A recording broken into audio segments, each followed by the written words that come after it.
Hello, everybody, and welcome back to the Kris Gethin podcast. Now, this podcast is titled The Health and Hustle, and it was recorded in Mumbai during a tour of biohacking events that I was hosting with Ben Greenfield. This is the second time that Ben and I have done these tours of seminars around India. The last time, I believe, was like in 2020, and we just completed some now in 2024. Now, at the end of one of these seminars, we then did open it up to Q&A. So what you're about to listen to are the questions and our answers during the at the end of that seminar. So if you do like this podcast episode, please do leave me a review. Please leave me a comment and share with your friends. So without further ado, let's get on with it.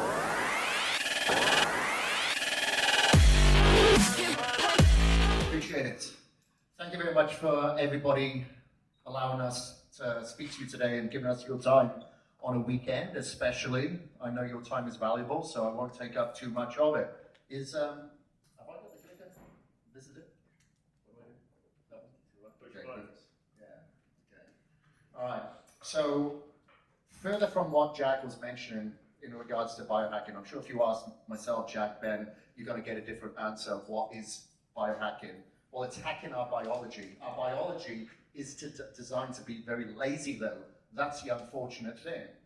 So if we're lazy and we're being marketed to, and life is getting easier for us, we're getting sicker. You'd think we'd be getting healthier, because now we can sit at home, watch Netflix, we can have Uber Eats, we can order from Amazon. Life is becoming very cushy, very easy, but we're getting sicker. This is the first generation that will have a shorter lifespan than ours, which is insane, especially when you consider the technology that is available to us. But maybe that technology is sometimes using us and we're not using it. Okay? So let's say our biology is designed to be lazy because, we understand that we've gone through feast, we've gone through famine, we have to protect our internal organs with a little bit of extra fat, layers of fat for some. And then if we have convenience packaged everywhere that we go, and we're not getting in our steps, we're not getting in any exercise, and now even when we do eat out at a restaurant, a lot of the time, the food that we're having cooked is no longer cooked in, say, ghee. It's cooked in refined vegetable oils, which is rancid and making us sicker and sicker. What do we do? Where do we turn to? Fortunately, there's a lot of education out there now. You've got podcasts. Ben has got a very popular podcast. You have books. We have a lot of information that's coming out, and as Jack mentioned, we have technology. We have these wearables, which allows us to be accountable. A lot of people come to myself or Ben, they want the information, but they want accountability. They want someone there to hold their hands and say, yes, you're doing this right, you're doing it wrong, why did you do that? Call them out and put them in their place. Sometimes we are still like students. We need to be told off every now and again, or be like our parents, where our parents told us off to get things done. And that's okay. Keeps us in a job, doesn't it? So with that accountability that you can wear every day, you have a head start. So we have these rings that can track, or you've got like an Apple Watch that can track the steps that you're doing, what your sleep was like. Maybe that's your accountability to maybe shut off your devices in the evening, maybe read a book, go to sleep a little earlier, and you've got like Ben and I are wearing blood glucose trackers at the moment, CGM, so you can see if a particular food that you're consuming is giving you a massive spike, which could possibly be leaching into your bloodstream, you're becoming pre-diabetic, or you're actually putting on weight and you're falling backwards. So when you see that accountability right in front of you, changes start to happen. With all my clients, or the majority of my clients, I encourage them to get blood reports done. Maybe a DNA test, maybe a biological age test, because I want to scare them. Because if you think about it, a lot of us don't make change until it's too late. We've gone to the hospital, we've gone to the doctor, there are complications. So this is like that step in between, because we are into healthcare, not sick care. We want to take care of our health and our health span, because a lot of people, if you've ever gone to a retirement village, old people's home, whatever you call it, and you ask people their questions, a lot of the regret that comes back is they didn't take care of their health. I really wish I took better care of my health. It wasn't, oh, I wish I spent more time scrolling. I wish I spent more time working and staying up later binge watching Netflix. I really wish I invested in my health. A lot of the health complications that people deal with are at least 20 years old. It doesn't happen overnight. It's funny, I had a conversation with somebody, where was it? It was in the gym of the hotel the other day, and they were asking me questions. And they're like, if I go to sauna, will it help me because I smoke? This is what he asked. I smoke, will it help? And I said, no, just stopping smoking will help. And he said, but I don't have any problems. I've been smoking for 6 years and I don't have any issues. So I'm going to continue to smoke. But that will probably kick him in the ass 10, 15 years from now. So you have to look at your lifestyle and your environment. Don't get controlled by it, because a lot of us do. We were late, this is the only food that was available to us, whatever. I sought convenience instead of the inconvenience of investing in your health. It will become very inconvenient for you in the future if you don't take care of your health right now. I always look at a meal in front of me and I think, is this gonna heal my future or harm it? Because sometimes instinctively I'm like, you know what, just this once. Just this once is okay, maybe 3 times, maybe 4 times. And then you get back into the pattern of uncontrolled. Like, how many people do you see go through a transformation and they pack on a lot of weight? I've been that person, usually sometimes on purpose for those before pictures that are ever so lovely. But a lot of us go through that yo-yo scenario because it's so easy to get back into a bad habit, and it's very difficult to get back into that habit or good habit, especially as you get a little bit older. Those neural pathways have become embedded within us, you know? Let's start clicking.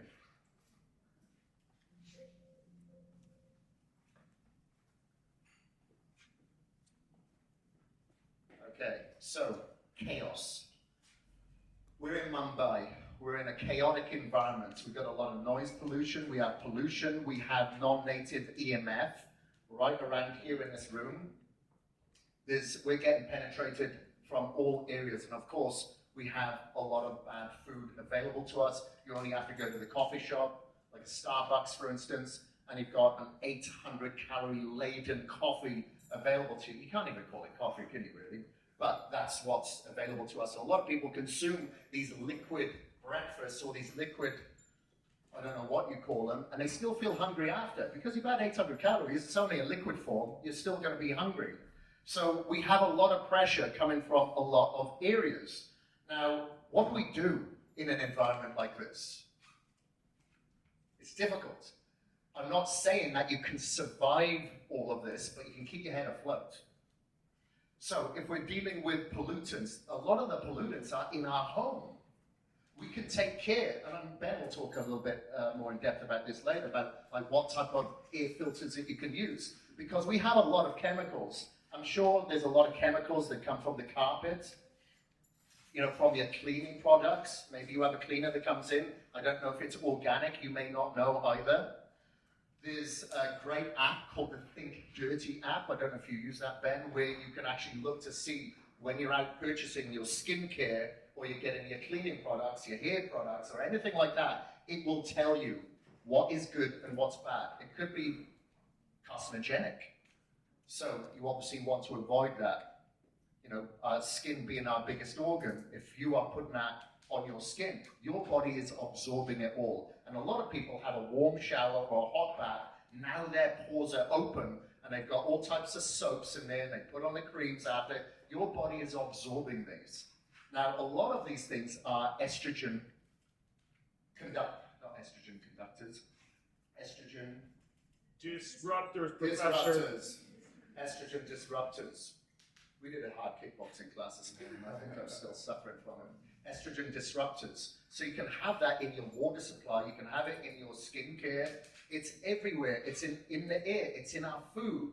So you have to be very, very cautious of that. a lot of people do have testosterone issues, estrogen issues. If you look over the years, people's testosterone levels have come down so far, there's now a new baseline that the medical system has put in place, which is a lot lower than what it traditionally was, to say now the new low is the new norm.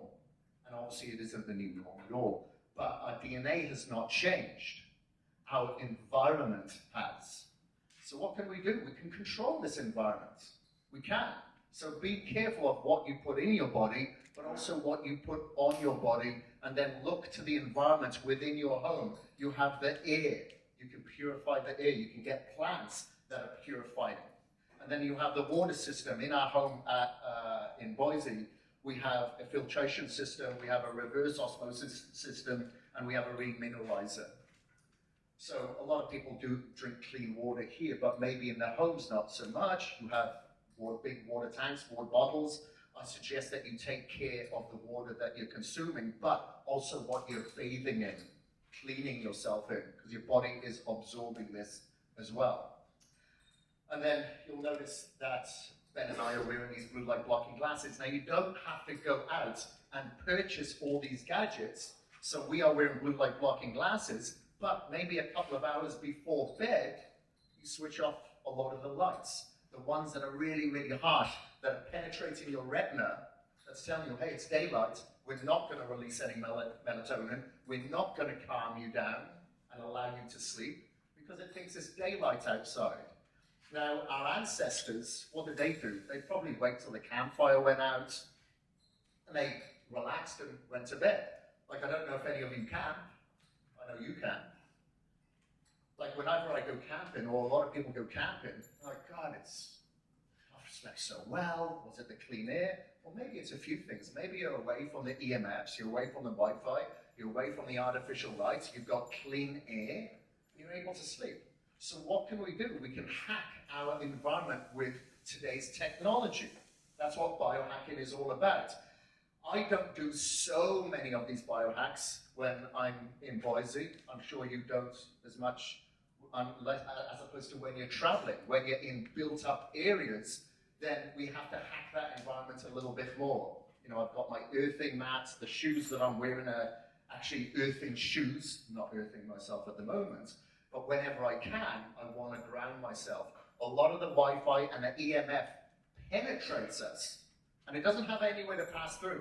So if I'm holding my phone in one hand and I've got my EMF reader in the other, it goes all the way up. It's penetrated into me.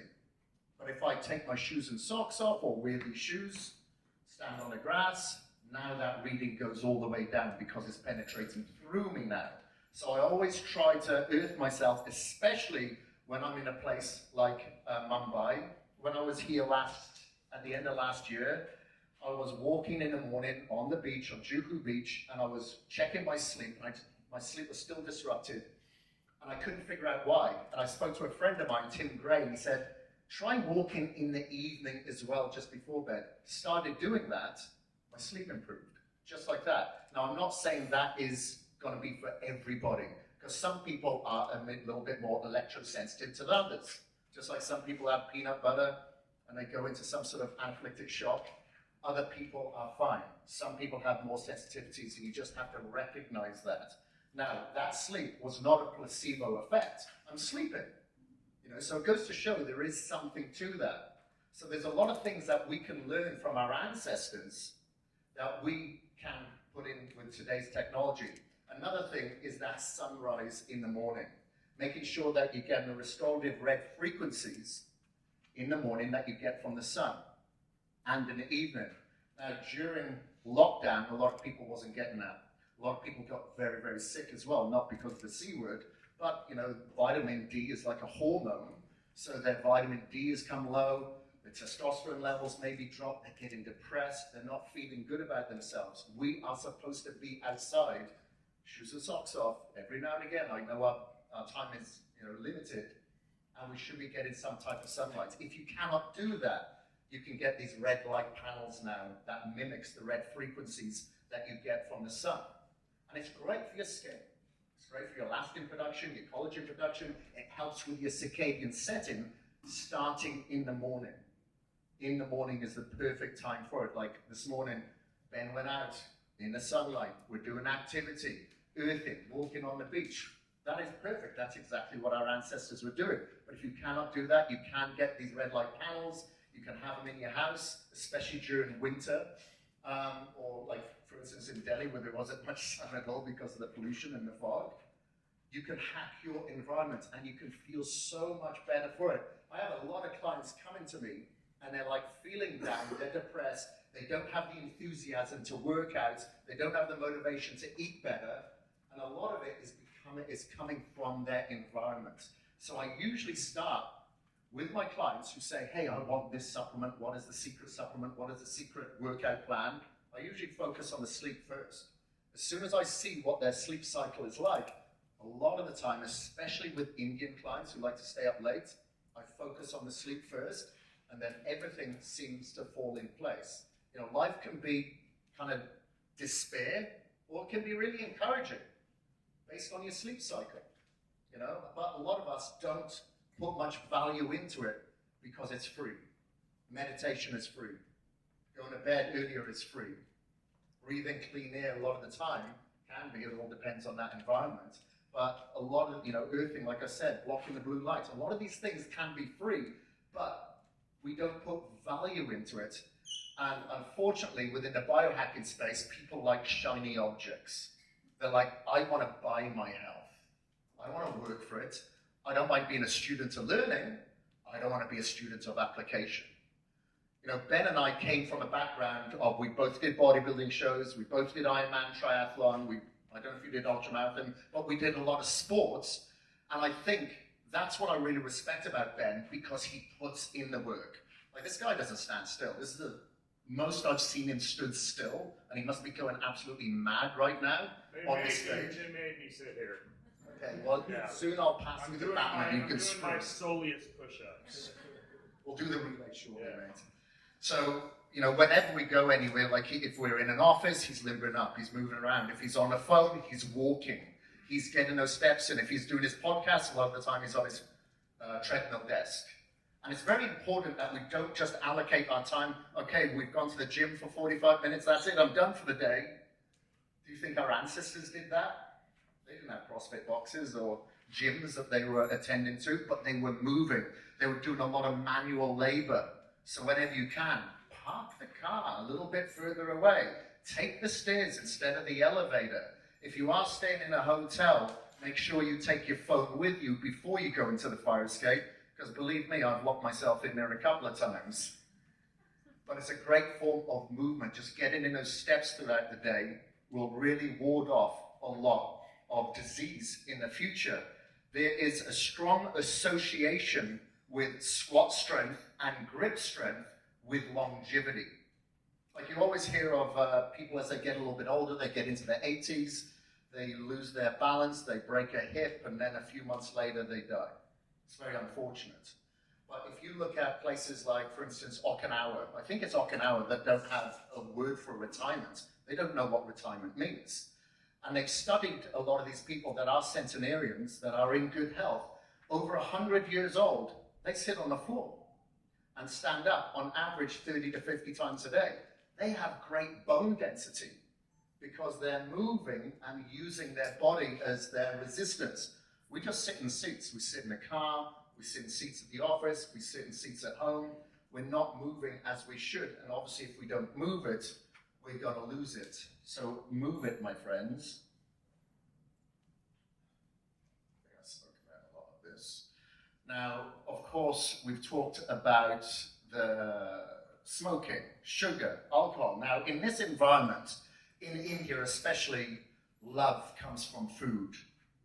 I'm sure you all know that. I'm a foodie, I'm from India. Of course, I know, I understand now. I've spent enough time here and gone to a lot of places where they want to show you love. Like, you see the look in their face, they're so happy when you accept that food. And you just hide it somewhere.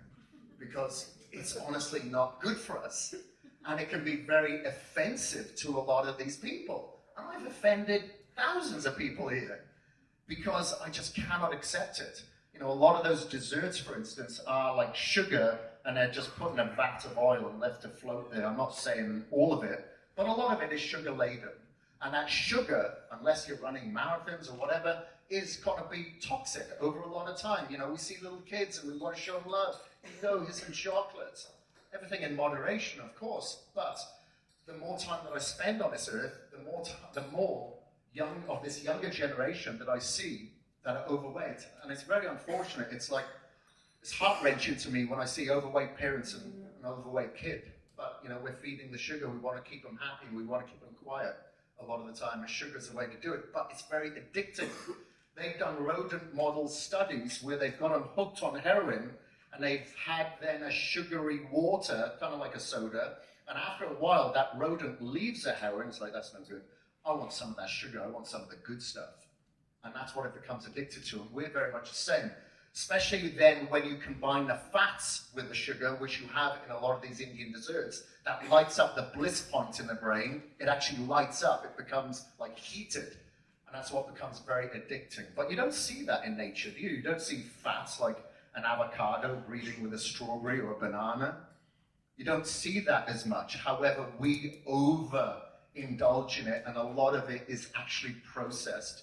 So buyer beware. Now, I know that a lot of this country are vegetarian, and that's great. That's fine. I've got a lot of vegetarian clients. However, when people are vegetarian, a lot of the time they disregard a lot of the protein and they just go for the carbs and fats. And those are the first two macros that they consume.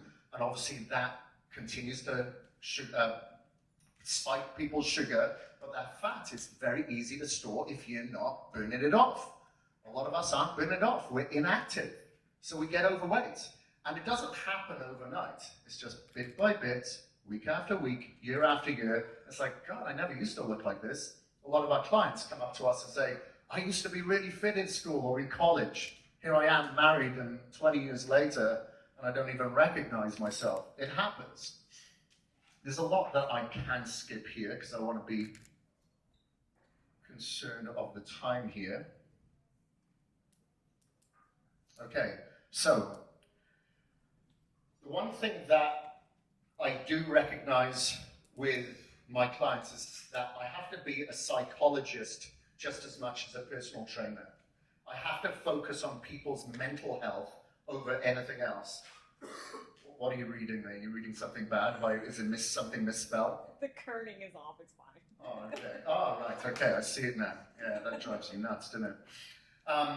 But if we're not stable mentally, if we don't feel good about ourselves, we're not really going to have the enthusiasm to take care of ourselves physically. These are not separate. These are both intertwined together, okay? A lot of, you hear people say, God, I really wish I had the motivation.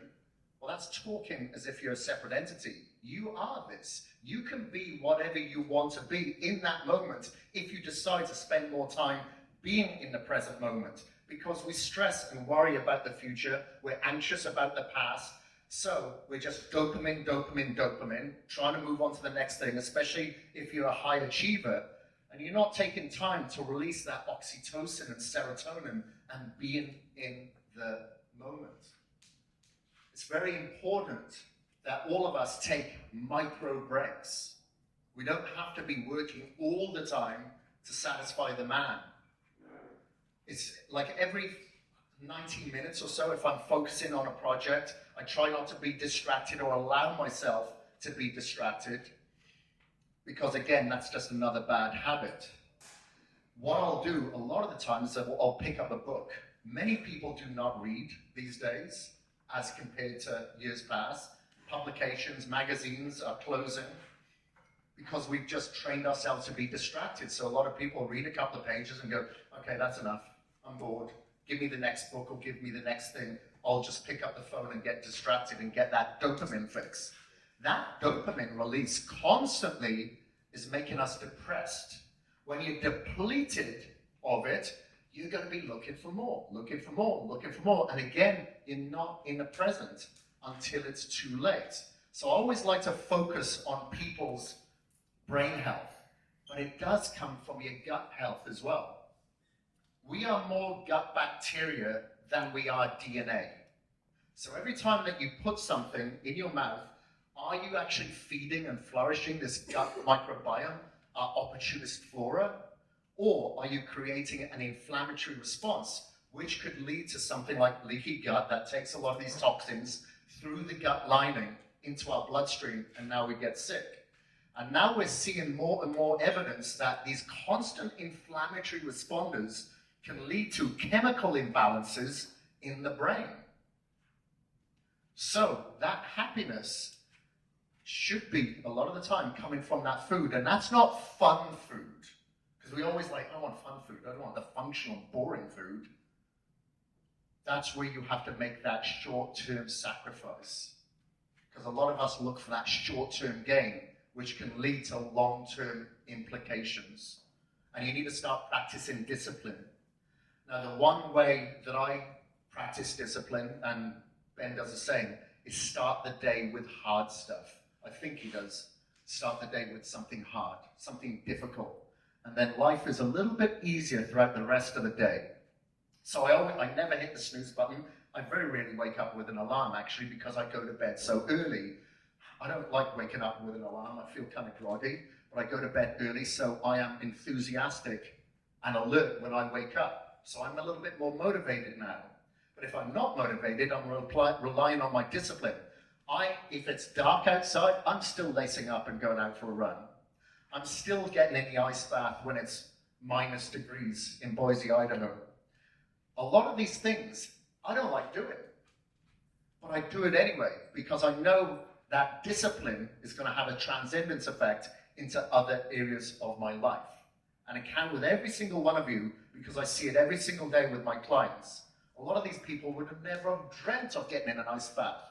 But when they start toning that vagal nerve that takes them from that fight or flight positioning, all of a sudden they have better mental stability throughout the day. They're less reactory. There's not as many highs and drops. So there's a lot of things that you can do just bit by bit. I'm not saying jump in there for 3 to 5 minutes. Start with 10 seconds. Start with 30 seconds. Then after you get past the 30 seconds of that cold shower or ice bath or cryotherapy, and you stop shaking around like an asthmatic earthworm, you start to chill out. You're not hyperventilating. And it's quite calming. And you feel so good after it. It's like having that caffeine fix without having the caffeine in the morning. Okay, so I think I'm going the wrong way. I think I'm pretty much finished there. And I can hand this over to... Oh, that's one more thing I wanted to... I'm just teasing you, Ben. There's one more thing, is get organized. So a lot of what people deal with when it comes to justification and excuses with why they're not exercising, why they're not implementing these biohacks, is because they don't have time. None of us have time. You have to make that time if you are your most important asset. A lot of us put other things, materialistic possessions, our job first, where we need to invest in ourselves, but you do have the time. I go through my clients' organization of the day. I want to find out what their work is, how they live their life on the moment they wake up. Are they feeding the kids? Are they doing something else? Are they waking up late? Are they watching TV till God knows what time? And then I help them organize and create a calendar where people then have to send calendar invites all the time should they want to have a meeting. Communication. Now, a lot of the time with my family, okay, I'm free, I'm good. But even with a lot of my friends that want to jump on a call, I just can't stop everything and do that, because I'm going to get to the end of the day knowing that I haven't invested in myself. And now I'm not going to be a good person to be around. So selfishly, you need to prioritize yourself in order to be selfless to others and what you're trying to achieve yourself through movement, through nutrition, through correcting your environmental changes, like getting to bed early, blocking the blue light, earthing, grounding, going outside, getting activity in the daytime, whatever it may be. So get organized, put things in your calendar. And, if you are exercising the next day, don't rush around the next morning and expect to get everything ready. Have it all ready the night before. Maybe you're going to go somewhere, maybe it's to the gym, take your stuff to have a shower with, and then go straight to work. Don't come back home. Be as efficient as you possibly can. All right? Anyway, I'm going to hand this over to Mr. Greenfield here. I want to know what you want to know. And so Kris did a fantastic job filling you in on the basics of biohacking, protecting your body, upgrading your body, managing your stress. But I want to know what questions you have. Even though we're going to do Q&A after this, I would love to hear a little popcorn-style topics from you. What is it that you want to know? Why is it that you came here? What is it that's keeping you awake at night, hopefully not blue light and EMF, that you want to solve? Go ahead. Anybody can go. I can listen to 10 different conversations at a time at a cocktail party. So, well, what is it that you guys want to know? Tell me. Go ahead. Pipe up. Everybody. Where's the question? Yeah? Kris, one of the things Ben mentioned and you did as well was on protein, right? And the diet typically we have in India, and especially vegetarians, is not very high protein. My question was, and we've seen recently over the last few years, you have lots and lots of different protein powders that have come in, both vegan, non-vegan, and everything else. What's your view on taking any of these protein powders, and what should we look for? A good question. Because in India, whenever I've done like interviews for, I don't know, magazines or websites, a lot of the time I get the question about steroids and protein powders in the same sentence, which is kind of bizarre. So if you're looking at, there's lots of different proteins. Obviously, you've got milk protein isolate, whey protein isolate, concentrate caseinate, micellate casein, cross-flow casein. There's just loads of different forms. My personal favorite, if you're a non-veg, is a whey protein isolate. A whey protein isolate is going to have the smallest fraction of peptides that allows, through the permeability of the gut, to get absorbed very, very efficiently. So if you look at the scale of what gets digested the quickest, you'll have like the red meats, then you'll have like the poultry, then you'll have the fish, then you'll have the egg whites. At the top of that is the whey protein isolate. That's why you'll get a lot of athletes or bodybuilders consume it post-workout, because they want to recover as soon as humanly possible, because the next day, 24 hours later, they're going to hit the gym again. So they need to be as recovered as they can, because recovery dictates your performance. So whey protein isolate. Look at the other ingredients that's in there to ensure that there aren't any artificial colors, flavors, sweeteners, gums, etc. And it can actually be dependent on the milk. You know, of course, I'll drink raw milk whenever possible. It's not always possible. But it actually can be healthier than milk, because it has the fat stripped away from it. It has the lactose, the sugar stripped away from it, dependent on your goal, obviously. So whey protein isolate. There is a company, I'm not associated with them, that I'm using while I'm here. It's called Sport. It's a grass-fed whey, and that's what I'm liking at the moment. Pardon? Sport. When it comes to plant-based proteins, I've got a lot of clients that are plant-based as well, vegetarian. So I always like to look for something like a pea protein. Of course, there's rice proteins, whatever. The most important aspect of that, though, is making sure that you are taking a digestive enzyme. So, you know, some proteins actually come with digestive enzymes in there, like IOA technology. IOA technology spreads the surface of that protein to be better absorbed. So a lot of the plant-based proteins, you know, you want to soak, sprout, so your body better absorbs it. It's the same with a protein powder that is plant-based. You want to try to take a digestive enzyme with it. Yeah? Hi. Yeah. What are your views on anti-aging protocols like NMN, peptides, maybe even growth hormone? Yeah, it all depends on the specificity of that person. So if that person, let's say, is of a certain age, maybe after the age of 40, NAD does decline. Maybe that person has, you know, had very little sleep. They've been burning a candle at both ends, eating bad, drinking alcohol, whatever. Then their NAD levels can decline even quicker. So yeah, of course, I do suggest NAD in a form that we were talking about this earlier, actually. In a supplemental form, you can take IVs, obviously. You can actually do your own sub-Q injection of that of the NAD. Not everybody wants to do that, just to ensure that these levels are popped up. Now, when it comes to peptides, again, it's all dependent on that person, that individual. Like the common one, as we all know, BBC, TB500, a lot of people will use that because they have injuries, they want to restore, repair, or you can take an oral form of that for your gut mortality to help with your gut lining. And then you have, and we've spoken about this as well, bioregulating peptides, which are a smaller chain of amino acids specific for maybe your pancreas, your pineal gland, maybe your kidneys, liver, to help with the restoration and repair of these. So, and stem cells, you mentioned stem cells as well. I've had stem cells on 3 occasions since 2017. Very expensive, but the best money that I've ever invested in.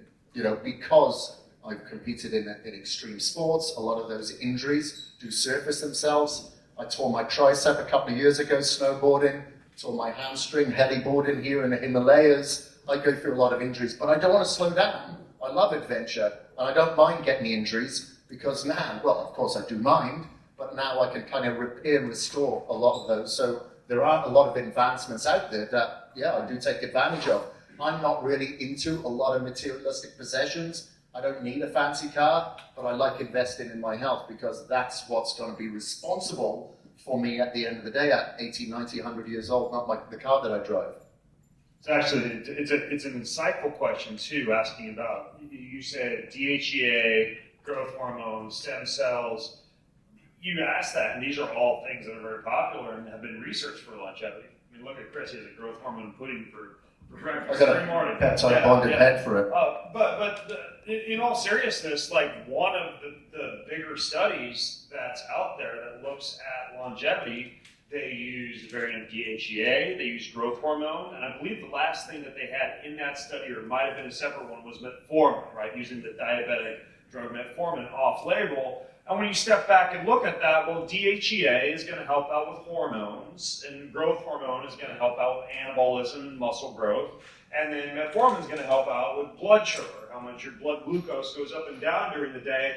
And I like to step back and look at a study like that and say, well, could we do this without necessarily going to a doctor and getting prescriptions written or using a lot of pharmaceuticals? And you look at, for example, DHEA to optimize hormones. Well, I tell a lot of men and now women, because testosterone is important for women as well, you can optimize testosterone without necessarily getting on a hormone or getting on testosterone replacement therapy with things like lifting heavy weights with the legs, where you have a large concentration of so-called androgen receptors where testosterone is able to interact with the body.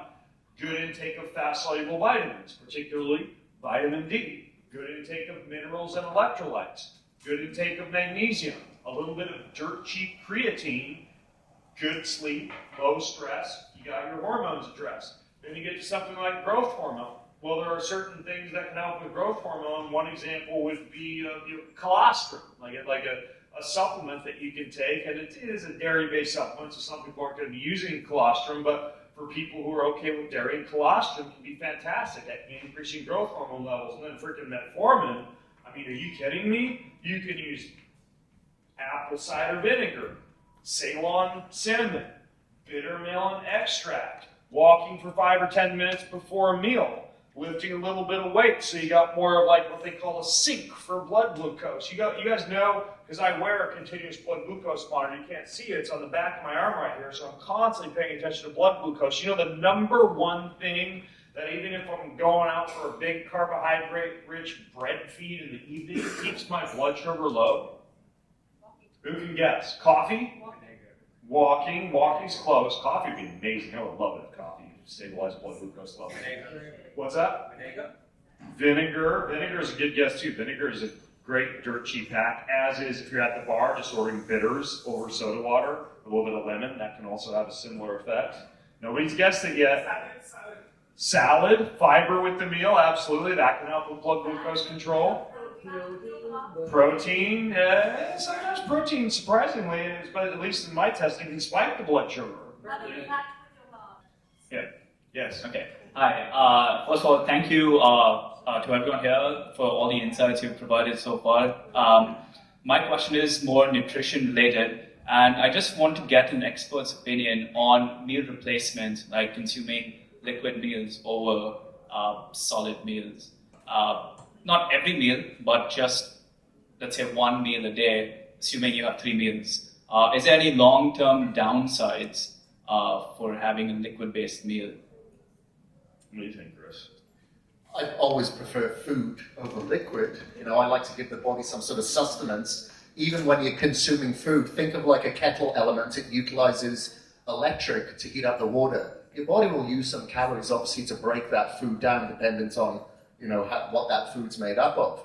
But like some people say to me, like, how important are supplements? Supplements can make up like 3% of some people's overall goals. Or it could be 5 or 6, dependent on that person's lifestyle. So if they cannot get meals in, then obviously the supplements are going to make up a higher percentage of that person's overall performance or health span. So providing that you've got a good meal replacement that is free of artificial sugars, artificial flavors, colors, etc., all that sort of stuff, gums, then, or dependent on what that gum is, then it's absolutely fine if you can get a full spectrum of your amino acids, your vitamins, your minerals in that meal replacement. And a lot of these meal replacements do taste a lot better than they did do that I was consuming when I started getting into weight training. Then sure, take advantage of it.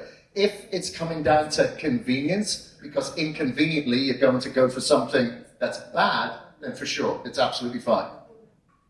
Chris, you have trained in all different styles of training that I have watched you on, be it DTP, UI3T, and all kind of heavy volume, heavy weights.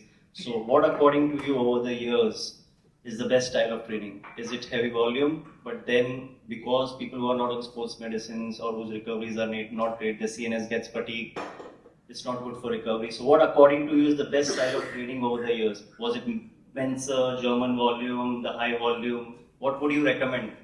Well, it's much like saying, which is the best diet. The best diet is the one that's going to have wholesome food. It's got, whether it be a paleo food, whether it be keto, whatever. As long as you're going for the healthy foods or single ingredient foods for the most part, then that's the one for you. So for me, I do all types of style, and I'll do like a cyclical approach. Sometimes I haven't been training for a while actually, but when I do, a lot of the time I'll train with a little bit lower volume for 1 week. Then I make it like medium volume. And when I say low volume, like that's 12, 15 reps. I don't go very, very low. I want to look after my joints, and I love the intensity. So I think that you can get a traumatic response just from the intensity alone, short rest periods, and sometimes with a lot of volume. And then like the medium volume is usually around 20, 25 repetitions, high reps around 50 repetitions, and then I'll cycle back. That is good for the longevity of my joints, and it keeps things interesting, but I like the test. The test of that intensity. When I'm going higher volume, the brain is telling me, take a longer rest. You're you're exhausted, but I'll go again. Like when I trained with Ben this week, it was crazy because we were doing the recovery, so to speak, was on a Airdyne bike, and then we were doing like torso twists, plank twists, plank rotations. But we were doing like chins, just 10 reps with our body weight. I was doing like 3 or 4, had to stop, rest, pause, just with my body weight, just 4 sets. My lats were destroyed. Every muscle group was sore, actually, other than I think my quads. Everything else was sore. Now, this wasn't heavy weights. It wasn't. But it was a very traumatic experience on me physically, just through the intensity. So I think a medium amount of volume, but with very, very high intensity is the way to go. Like, I've had a lot of professional bodybuilders train with me, and I'm not going to try to beat their strength. But a lot of them don't finish the workouts because of the intensity. I love training intense because I want to be tested mentally as much physically. And I think that is the way to go. It keeps things interesting. And I don't train because, like some people say, how do you stay motivated, train all these years? To me, it's a necessity because it makes me feel real good. And it's mentally therapeutic for me as well. Not to the extent that I'm going to be addicted, but I feel really good from it. And usually the further I push myself into the darker depths of the water, so a harder workout, the better that I feel later. I'd say throughout the years, even as a child, I was never like overly happy. I was always kind of baseline, and that was from working out, being active, participating in extreme sports made me feel normal. You know, some people say, hey, this has just happened. Do you feel really excited? I'm like, I don't know what excited feels like. You know what I mean? So when I work out, it just gets me back to that baseline, but I have to train very, very hard for it. It's all individualized at the end of the day. Some people are going to itch that scratch different to others. So you're going to have to kind of figure out what works for you. But for me, it's more of a cyclical approach. But like I said, I haven't trained for a few months. I've just been doing a little bit more kettlebell work, a little bit more functional work, like kickboxing like we did this morning. I'm enjoying that. But then next month, I'll probably get back into the weight training. And I find that gives me longevity. You know, I'm 50 years old this year, but I feel really, really good physically because I'll back off, I'll put on a little bit of body fat, enjoy life a little bit, and then get back into it. I think if I trained the way that I did too long, it probably had disruption on my hormonal levels, you know? I think you also keep on switching and trying new things, like extreme, then go back. Yeah, of course. Yeah, it makes life fun. And the fact that he hasn't been training is why he looks like such an unfit slob right now. It's embarrassing. Yeah, and I find like over the years when you train for, you know, I've trained for 26, 27 years, you find it a little bit harder to lose muscle, which is a good thing. You know, when I competed in Ironman triathlon, you know, I was doing like 18-mile runs, going for a 100-mile bike ride occasionally on a Sunday. I was still doing it at 220 pounds. You know, some people have that body type, like he's in contest condition all year round, you know, as far as a bodybuilder is concerned. A lot of bodybuilders cannot get in that shape. Everyone's got different, you know, personalities. Everyone's got different characteristics of their physique. So thank you ever so much for listening. Hope you enjoyed the show. And if you did, again, I would love to get your support by just leaving a review and sharing with others. Until next time, we are out. Thank you.